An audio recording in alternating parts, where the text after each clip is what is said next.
Eu entrei na Universidade de Coimbra, creio que em 1987. Fiz a minha licenciatura em História na Faculdade de Letras, de 87 a 91. Depois fiz um estágio profissionalizante, onde aprendi a ser professor, entre 91 e 92. Logo de seguida, sem interrupções, fiz um mestrado em História Contemporânea de Portugal, também na Faculdade de Letras da Universidade de Coimbra, um mestrado muito interessante, denso e exigente, como na altura se fazia. E logo de seguida também, em 1995, ingressei na Faculdade de Economia como assistente e, obviamente, no grupo de História Económica e Social, onde tive que me especializar e aprender algo mais, dado que os meus precedentes eram frágeis nessa área,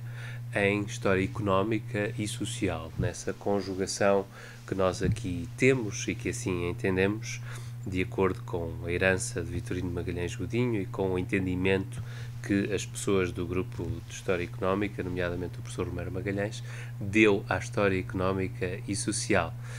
Depois fui fazendo o doutoramento. O doutoramento é sempre uma escolha difícil, é uma peregrinação com sobressaltos diversos, um caminho longo, como era na altura. Filo entre 1996 e 2003, doutorei-me em História Económica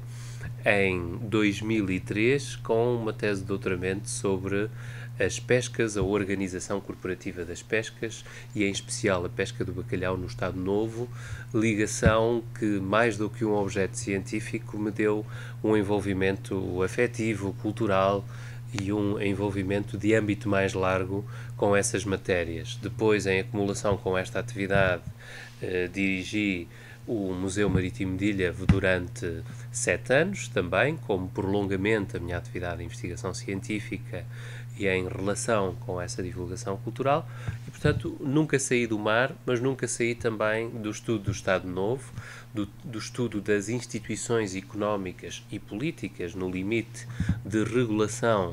da vida social impostas pelo Estado Novo salazarista, e é essa questão que ainda me ocupa e que hoje estou a estudar, sobretudo procurando fazer uma síntese sobre a dita economia corporativa, em conjugação com um outro mais audacioso, que está ainda a principiar, que é uma história da economia marítima portuguesa no século XX. Hoje fala-se muito do regresso de Portugal ao mar, da revalorização económica dos recursos no mar, com alguma demagogia também, e eu estou a procurar construir um projeto de âmbito largo que sintetize e meça a importância da economia do mar ao longo do século XX português. O livro que eu escolhi poderia ser outro, na medida em que a escolha dos livros é algo de errático. Nós ora gostamos de um livro, ora gostamos de outros, mas há livros a que sempre voltamos.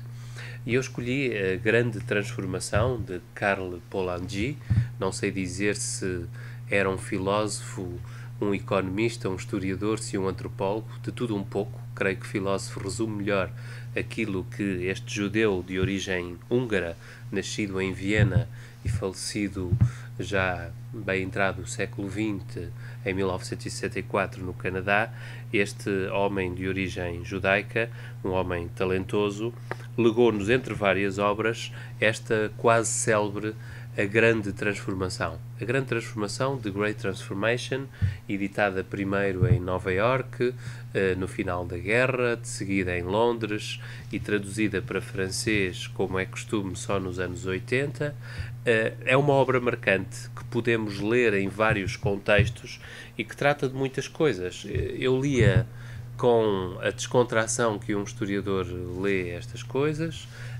lia com uma agenda muito própria, mas de vez em quando, até no contexto da crise atual e do questionamento que é necessário fazer, e que em parte se está a fazer,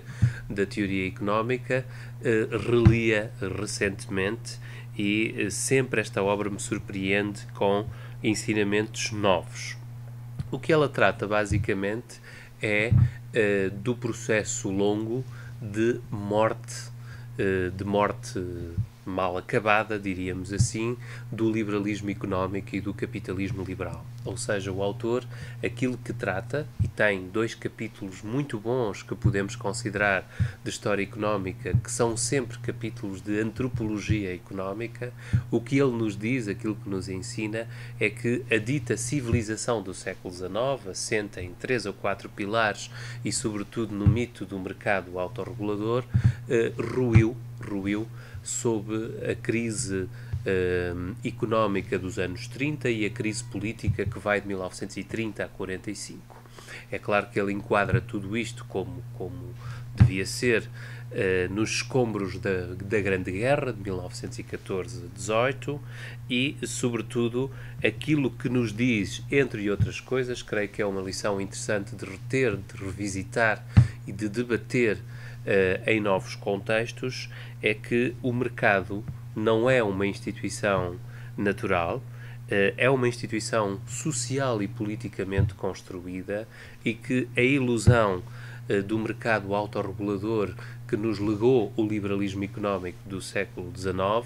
teve um preço na grande transformação e na crise muito violenta que fez sussurrar essa herança do século XIX. E essa crise violenta teve a sua expressão mais contundente e mais bárbara no próprio nazismo. O nazismo, segundo Polanyi, foi, entre outras coisas, uma reforma compulsiva da economia de mercado às expensas da extirpação das instituições democráticas. Mas creio que a grande transformação do Polanyi é um livro de ontem e de hoje e é, por assim dizer, um long seller na medida em que é um livro de sempre.